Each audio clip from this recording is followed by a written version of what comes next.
Hello and welcome from aquaticplants.org. In this video, we're talking about marsh plants and, in particular, we'll see how to plant them, where to place them, and we'll also look at what to do if your pond is too deep. Enjoy the video.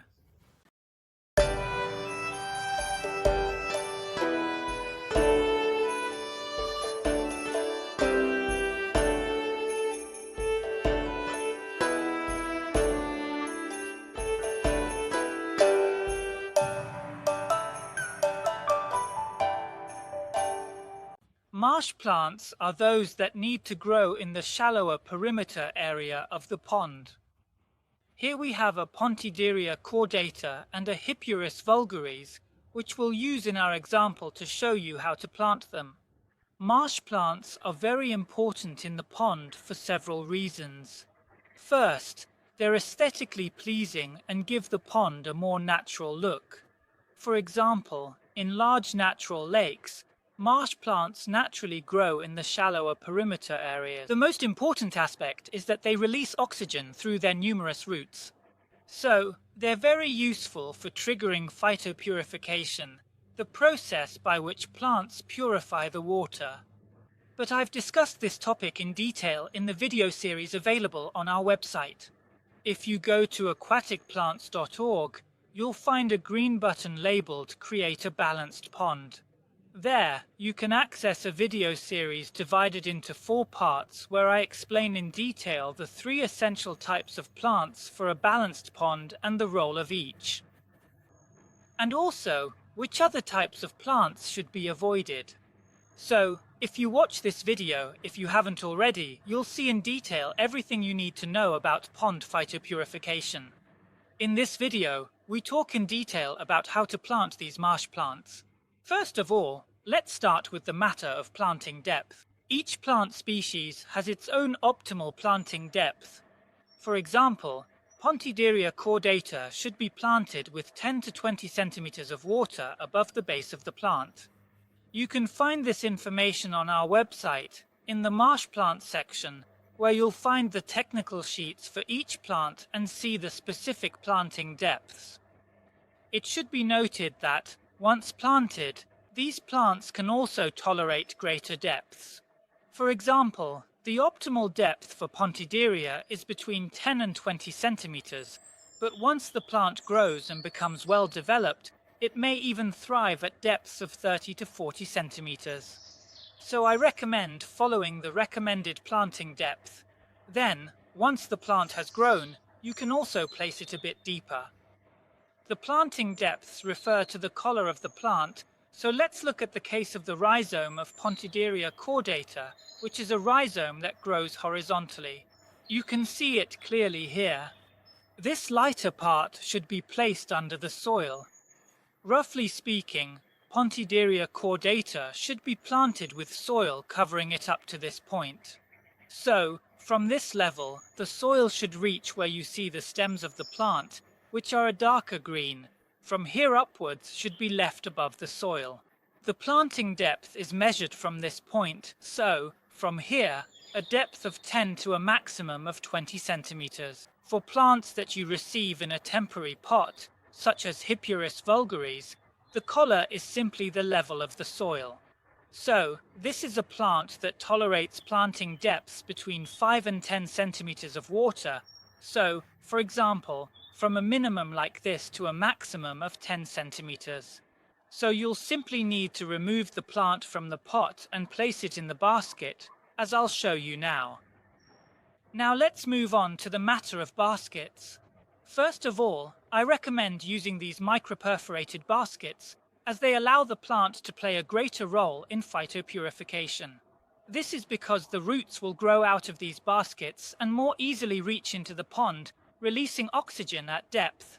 Furthermore, they will also absorb silt and nutrients that they find outside the basket. However, there is a handful of marsh plants like the ones I'm holding in my hand, which I recommend you plant in closed pots, without any holes, not even at the bottom. This is because they are particularly invasive plants, with rhizomes that grow far too quickly. So, it would become too difficult to keep them under control in microperforated baskets. So, this is Equisetum palustris, for example, which produces rhizomes that grow extremely vigorously and very quickly. That's why a closed pot is recommended. The same goes for Hydrocotyle, Phragmites australis, and Typha latifolia. In any case, there are only a few of these plant species, and they are marked on the website. So, if you look at the technical sheet for each marsh plant, it will say microperforated basket. Or, in the case of these few species, you will find pot without holes. The size of the baskets to use depends on the space available in the pond, and in particular on the measurements and shape of the pond, as well as the depth of the water. So you have various options available, with different shapes and sizes of baskets to choose from. When making this choice, it's essential to also consider the size the plants will reach in the coming months and years. One thing you really need to keep in mind is that marsh plants also grow beyond the pot. So, as you can see with this plant, by planting it like this, the plant still extends well beyond the surface of the pot. So this should already make you realize that the pots for the plants need to be well spaced apart. When you receive the plant, it will look like this, but in 6 months to a year, it will be much bigger. So, this is something you need to take into account straight away when setting up your pond. In this example video, we plant Hippurus vulgaris in a 22 cm basket and Pontideria cordata in a 28 cm square basket. First of all, the soil to use is ordinary field soil. I've already discussed this in detail in the water lilies video, so if you haven't watched it yet, take a look at that video where I explain it thoroughly. Field soil is heavy, so it doesn't float to the surface or dirty the water. You simply need to dig in your garden, in a lawn, or wherever you prefer, and collect some soil that should be free of clumps. If there are any clumps, you'll need to break them up to ensure the soil is nice and loose. In the case of Hippurus, which is a plant sent in a temporary pot, you simply need to gently place it right in the center of the pot. So, all the plants you receive in small pots are typically meant to be positioned exactly in the center of the pot. These plants should be fertilized with Osmocote fertilizer tablets. For marsh plants, I recommend using 3 tablets. These 3 tablets should be placed close together, buried a couple of centimeters deep. If you have a very small mini pond and use an even smaller pot, use only 2 tablets instead of 3. This is because, of course, the fertilizer encourages the plant to grow. And if there isn't enough space, obviously, it would also be counterproductive to have too much fertilizer in a small space. Next, we cover everything with more garden soil. Press it down firmly, and make sure the pot is filled right up to the brim. As for Pontideria, which is shipped with bare roots like this, you need to identify which part will grow. The front part, where all the leaves are, is the part that will develop. So this plant will grow in this direction. From the side where it has been cut, it won't grow any further. This shows you which way the plant will develop, and this part here should be facing towards the center of the pot. So what we need to do is plant this part of the cutting close to the edge of the pot, so the growing part faces towards the center and can spread throughout the pot. Now, one important thing is that these plants need to be pruned.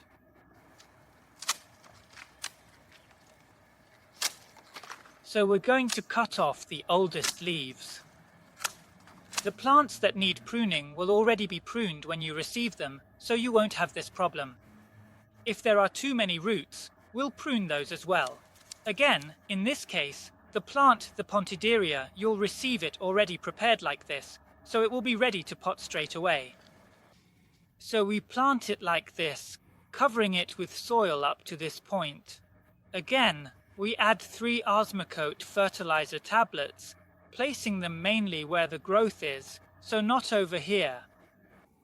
So, at the front and on both sides. Here too, we simply cover it with more garden soil. Again, we make sure to fill the pot right up to the rim and press the soil down firmly. Then, if and only if you have large fish in your pond, such as goldfish at least 10 to 15 centimeters long or koi carp, be aware that these fish tend to dig around in the pots. So, in this case, I recommend using volcanic gravel. Like this, you'll place it on top of the pot. Then you'll press it down firmly.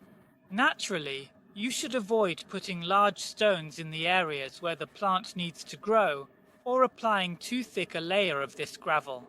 Otherwise, the plant simply won't have enough space to grow and develop properly. This should only be a temporary measure, but it must still allow the plant to spread.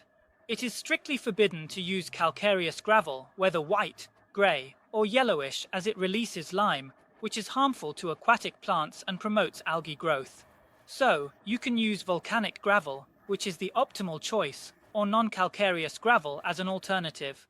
A crucial step before placing the marsh plants is to fill the pond right up to the brim.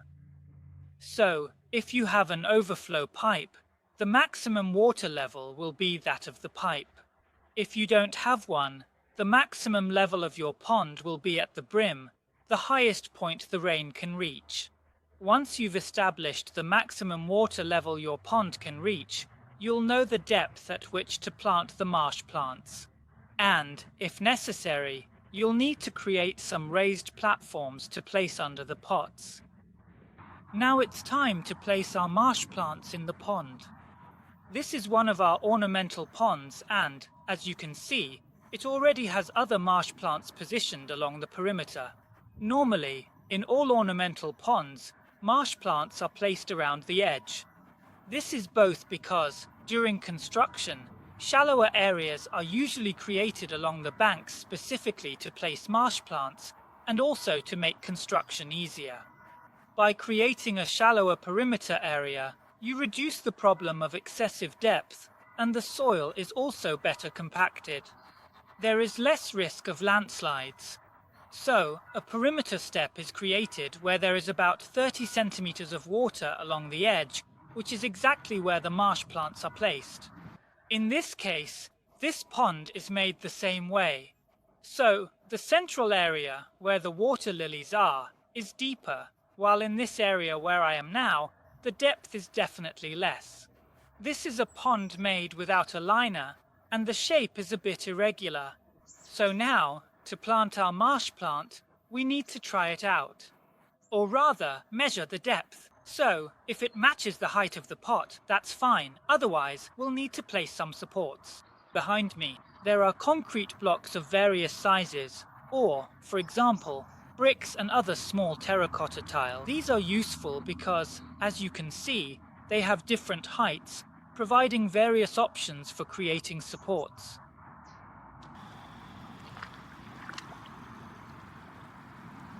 Here, the depth is perfect. There are about 10 centimeters of water above the pot, so in this case we didn't need to use any supports. In the case of a mini pond, especially if the tub is quite deep, instead of using bricks or concrete blocks that would take up already limited space, I recommend using pot stands like this one here, for example, which is ideal for pots with a diameter of 22 centimeters. And as you can see, they keep the plant at a depth of 7 to 8 centimeters, which in this case is ideal for the Hippurus vulgaris. One fundamental thing, in this case, is to keep the water level as high as possible. This way, the marginal plants remain constantly at the optimal depth.